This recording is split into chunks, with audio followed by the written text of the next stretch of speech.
In the midst of a breathtaking martial arts showdown, tension hung thick in the air as a fierce confrontation unfolded. The skilled martial artist, pointing menacingly at Yi Chen, declared, "Yi Chen, your time is up. If you obediently hand over Xiaoyao City and let the fairies of your harem accompany us for 3 days and 3 nights, we shall spare your life." Unyielding, Yi Chen shot back, "You guys have betrayed the immortal world by colluding with the evil forces and secretly attacked us behind our backs. I will drag you all along with me, even if I die." A sudden gasp echoed through the battleground as the martial artist exclaimed, "What? Ah. Yi Chen, are you actually trying to blow yourself up?" As Yi Chen awoke, confusion clouded his senses. "Where am I? Have I been reborn?" he wondered aloud. Memories flooded back. He was Yi Chen, the overlord of the immortal world, the esteemed immortal emperor who ruled the largest city in existence. With pride, he reminisced about his countless fairies in his harem and his remarkable ascent to immortal emperor status in just 10,000 years, a feat unparalleled in the immortal world. He reveled in the knowledge that he stood shoulder to shoulder with the ancient immortal emperors, if not surpassing them in power. As his gaze swept across the room, Yi Chen's eyes fell upon his wife, Chu Xiaoran, peacefully sleeping. In his previous life, Yi Chen's humble origins had led him to an orphanage, and after toiling away at a construction site post-graduation, he found an unexpected connection with the Chu family. The old head of the Chu family had arranged for Yi Chen to marry his granddaughter, Chu Xiaoran. Yet, life in the Chu family was no fairy tale. Subjected to cold stares and societal disdain, Yi Chen, the once rejected outsider, now grappled with the challenges of proving his worth in the eyes of those who deemed him nothing more than a social climber. Amidst the struggles of societal acceptance, some wealthy second-generation individuals saw Yi Chen as an easy target. Chen Shiji, a particularly vindictive character, framed Yi Chen, orchestrating an assault that not only broke Yi Chen's legs but also subjected his wife, Chu Xiaoran, to unspeakable torment. In the immortal world, scars of humiliation from his past life haunted Yi Chen. His determination to protect his wife remained unshaken. In this new existence, Yi Chen vowed to shield Chu Xiaoran from every harm. As he leaned in to kiss her, Chu Xiaoran awoke abruptly, pushing him away, questioning his actions. However, Yi Chen, in a tender embrace, assured her of his return and pledged to protect her from any suffering. When Chu Xiaoran inquired about his mysterious disappearance, Yi Chen promised to explain later, declaring that from that moment forward, anyone who dared to separate them would face dire consequences. Their intimate moment was interrupted by Chu Xiaoran's mother, accusing Yi Chen of dishonesty and demanding he release her daughter. Determined, Yi Chen declared that he would not let anyone harm their bond again. This revelation left Chu Xiaoran's mother in shock, paving the way for a gripping story of love, revenge, and redemption. Chu Xiaoran, baffled by her mother's abrupt entrance, questioned, "Mom, why did you come inside the room without knocking?" Li Kailan, Chu Xiaoran's mother, responded nonchalantly, "Can I not come in? If I had come in a little later, then you would have already gotten pregnant." Yi Chen, silently seething, thought to himself, "This is my difficult mother-in-law, Li Kailan. In my previous life, because of her, I couldn't even touch my wife for 3 years." Ignoring the tension, Li Kailan continued, "Why haven't you gone to cook breakfast yet, useless fool?" Inwardly, Yi Chen smirked, "The immortal world, and you dare to order me to cook breakfast? If it wasn't for my wife, Chu Xiaoran, you would have become a puddle of blood." Li Kailan pressed on, "Tonight is old lady Chu's birthday banquet, so we have to prepare a good gift for her. If she likes the gift, maybe she will let us move back into the mansion." Yi Chen, with a seemingly agreeable nod, thought to himself, "I remember the rich bastard who harmed me was present at Mrs. Chu's birthday banquet. I would like to see how he will try to harm me again this time." After completing the breakfast, Yi Chen declared, "I'm going to prepare a gift for old lady Chu." However, Chu Xiaoran's father interrupted, saying, "Yi Chen, wait a minute." He handed Yi Chen a calligraphy painting and instructed, "Take this to the antique market and sell it. It's an authentic masterpiece of Wang Shiji, worth at least 30,000 yuan. After selling it, you'll be able to buy an expensive birthday gift for Mrs. Chu. Yi Chen agreed. Oh, okay. In his thoughts, Yi Chen considered Chu Xiaoran's father a bit naive but appreciated his kindness. Apart from being a bit of a coward, he treats me well, so I will definitely help him soar from now on. Chu Xiaoran's mother scoffed at the idea, saying, Chu Jingxiang, can you be a bit more reliable? 500 yuan for a piece of junk. If it can be sold for 30,000 yuan, I'll wash my head while standing on my head. Unbeknownst to them, Yi Chen pondered the value of the painting and contemplated the idea of making some extra money at the antique market. Yi Chen found himself in the city, contemplating the lack of spiritual energy in the world. Recalling his previous life, he remembered returning to this small world after achieving immortality, only to discover that the spirit energy on Earth had been sealed by a powerful formation. The thought crossed his mind that if he could release this seal, every cultivator's cultivation speed would increase exponentially. However, he decided to put that matter aside for now. Let's talk about releasing the seal later, he mused. I have just been reborn, and I need to find a place to recover my spirit energy. Yi Chen, recognizing the spiritual richness of Chuzhou Forest Park, decided to begin his recovery in this vibrant place. As he strolled through the park, he witnessed a troubling scene, a boy attacking a girl who pleaded for help, claiming her grandfather would never forgive the assailant. Yi Chen, unwilling to stand idly by, intervened and commanded, "Let the girl go." The boy, defiant, turned towards Yi Chen and arrogantly retorted, "You can do it, right? Do you know who I am? Get the hell out of my sight. Don't make me beat you up." Unfazed, Yi Chen repeated, "I'll say it again, let that girl go." The situation escalated as the boy brandished a knife, attacking Yi Chen. Swiftly defending himself, Yi Chen retaliated, leaving the boy injured and threatened. The boy, named Lu Shifu, warned, "You're in big trouble. My father is Lu Yongfu. Do you know the consequences of offending me?" Undeterred, Yi Chen pressed on, "I don't know who your dad is, so I will break one of your arms and see what consequences this emperor can't afford to deal with." The boy, bewildered, asked, "What are you trying to do, you lunatic? Don't mess around with me." Yi Chen released the boy, stating calmly, "I'll give you exactly 0.8 seconds to get out of here." The boy, realizing the seriousness of the situation, fled. Shortly after, an old man arrived, concerned for his granddaughter. He asked Wan Qing, "My good granddaughter, what happened to you?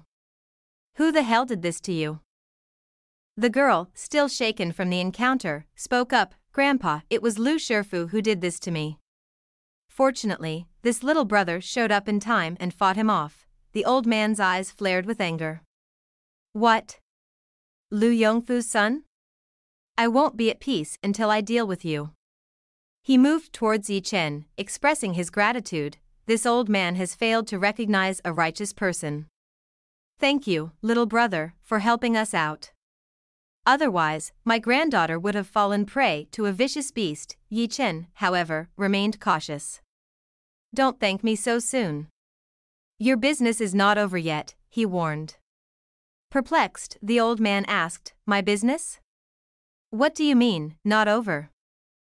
Suddenly, a masked man materialized out of nowhere, launching a surprise attack. He declared, "Song Tianming, after killing Ma, did you ever think that you would be able to see the light of day? Go to hell." Before the masked man could strike, Yi Chen swiftly slashed with his hand, injuring the intruder. The masked man, shocked by Yi Chen's skill, admitted, "I didn't expect this old ghost would be accompanied by such a skilled master. I have been careless."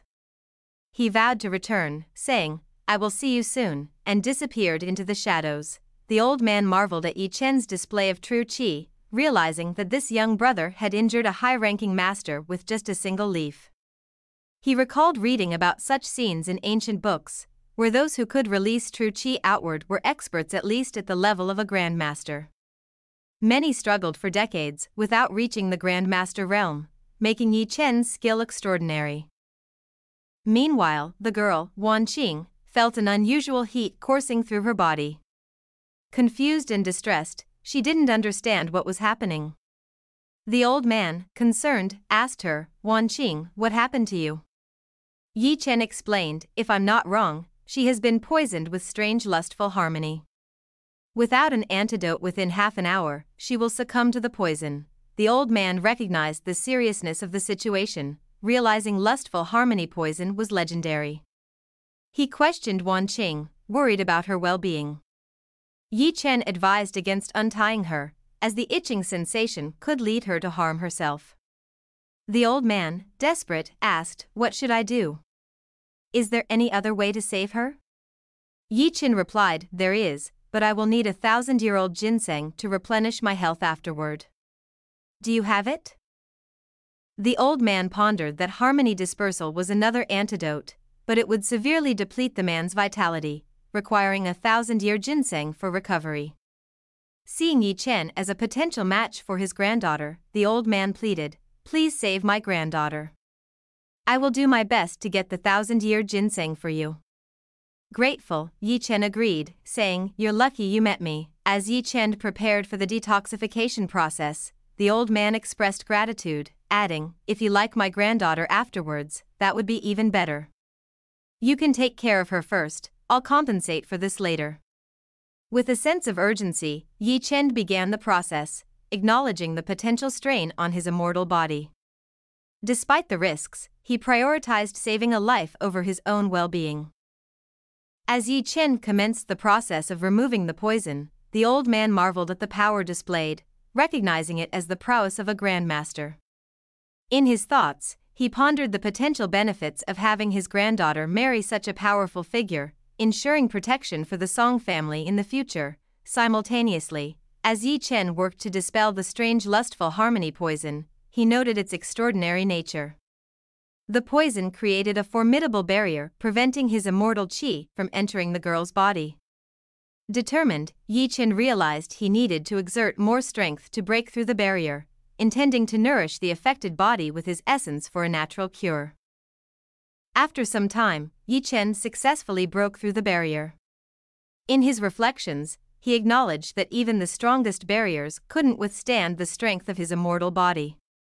Injecting his immortal essence, he made a surprising discovery: the girl possessed a rare ice phoenix constitution.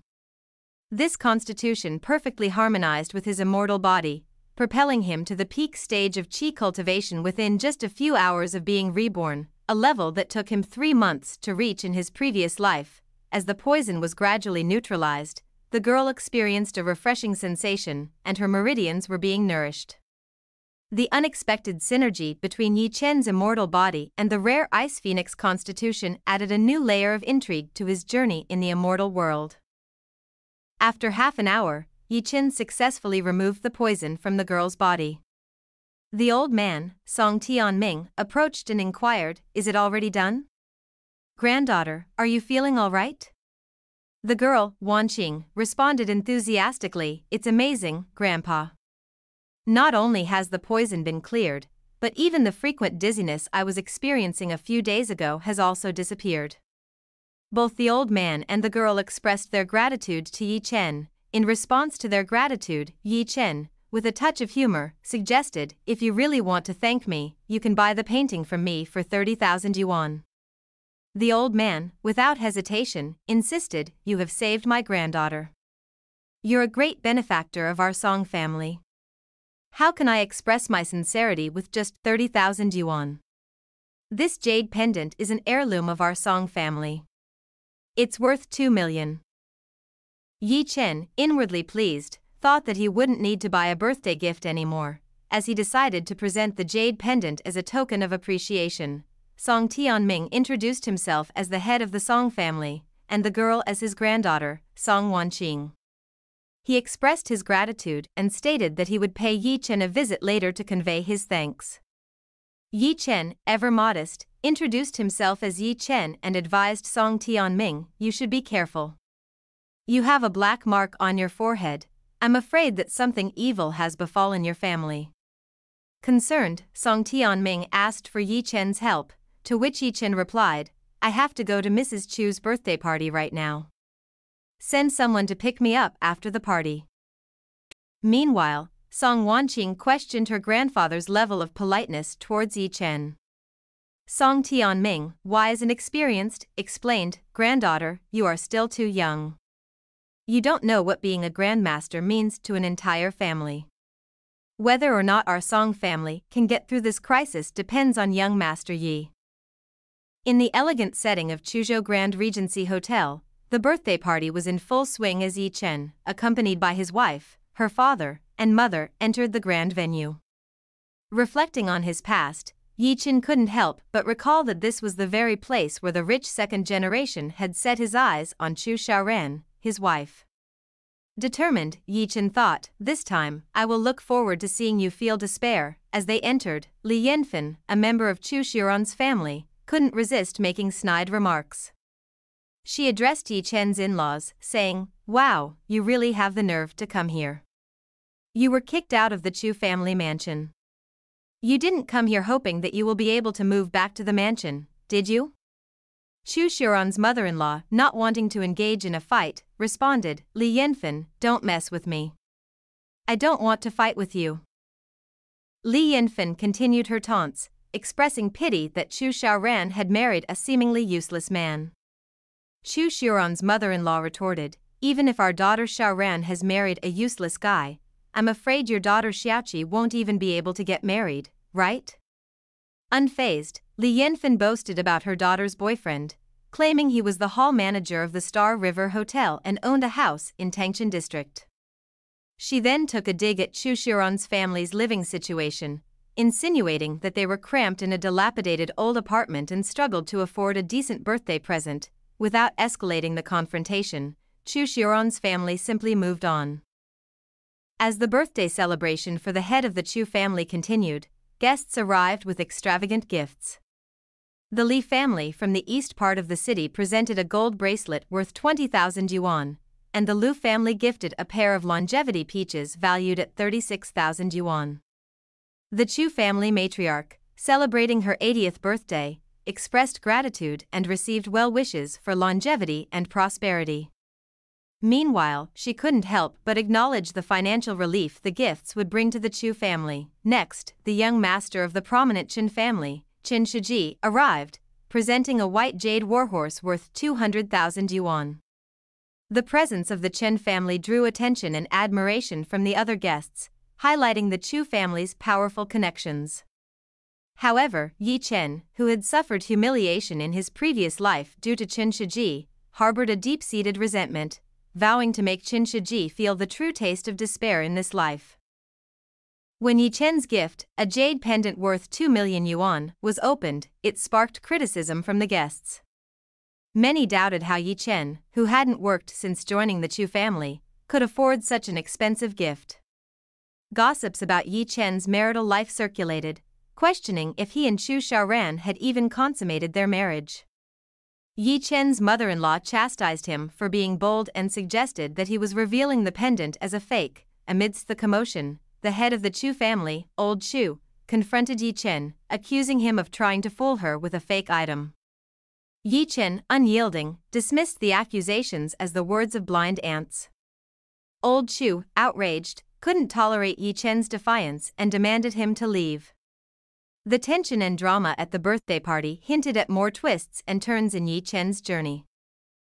As Chen Shiji approached, his indignation towards Yi Chen became apparent. In his eyes, Chu Xiaoran, the granddaughter of the Chu family, had married someone he considered a worthless individual. Chen Shiji, visibly displeased, directly confronted Yi Chen, questioning his audacity to raise his voice in that place. Chen Shiji's thoughts echoed disdain for Yi Chen, deeming him unworthy of his high regard for Chu Xiaoran. Chen Shiji wasted no time in expressing his contempt, addressing Yi Chen as the trash he believed him to be and demanding his immediate departure from the venue.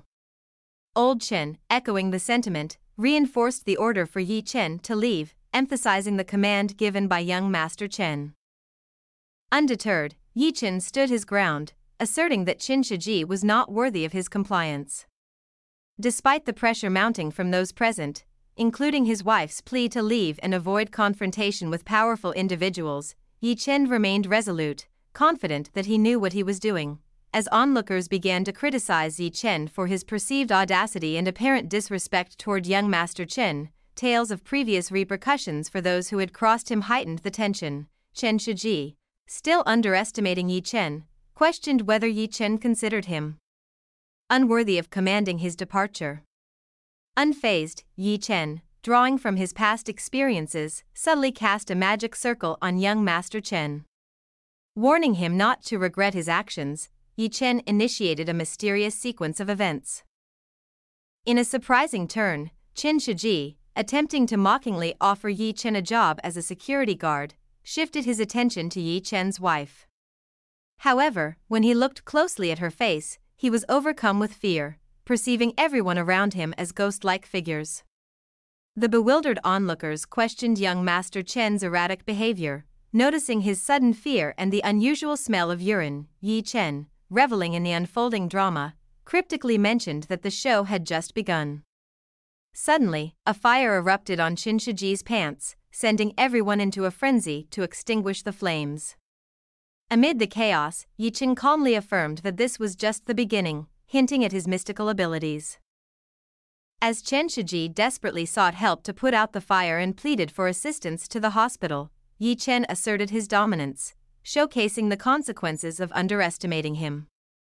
The unexpected turn of events left young Master Chen humiliated and rushing to the hospital, while Yi Chen continued to assert his resilience and mysterious capabilities. As chaos ensued and the aftermath of Chen Shiji's humiliation unfolded, the onlookers began discussing the consequences for the Chu family. Many suggested severing ties with them now that they had offended the powerful Chen family. Old Chu lamented the loss of their 5 million yuan investment and the impending doom of their company. He believed that if they could retrieve 2 million yuan, everything might still be salvaged. However, the recent incident with Yi Chen had further worsened their situation. Li Yanfen, frustrated with the turn of events, demanded that Yi Chen take Chu Xiaoran to the hospital and apologize to young Master Chen on their knees. In response, Yi Chen humorously suggested that Li Yanfen send his own wife and daughter to kneel down and apologize, emphasizing that it was their good fortune that young Master Chen favored Chu Xiaoran. Tensions escalated as Li Yanfen and Yi Chen's tempers flared, leading to a confrontation. The old Chu intervened, preventing further conflict, and instructed his bodyguard, Zhang Gang, to assess the value of the gifts received at the banquet. The objective was to determine how much they could sell the items for, given the impending 2 million yuan loan repayment. Upon evaluation, Zhang Gang reported that most of the gifts were of low value, amounting to less than 1 million yuan. The banquet costs alone were 500,000 yuan. Displeased with the situation, the onlookers criticized the Chu family for their apparent lack of financial acumen and for offending young Master Chen. It seemed that the Chu family's prospects were further diminished in the eyes of the gathered crowd.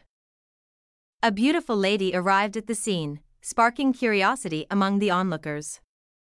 Some speculated that she might be Song Wanqing, the daughter of the influential Song family. The crowd acknowledged the Song family's superior standing compared to the Chu family and expressed surprise at the apparent connection between the two families. Old Chu extended a warm welcome to the lady, assuming she was there to celebrate the birthday. However, to everyone's surprise, Miss Song clarified that she had come to look for someone.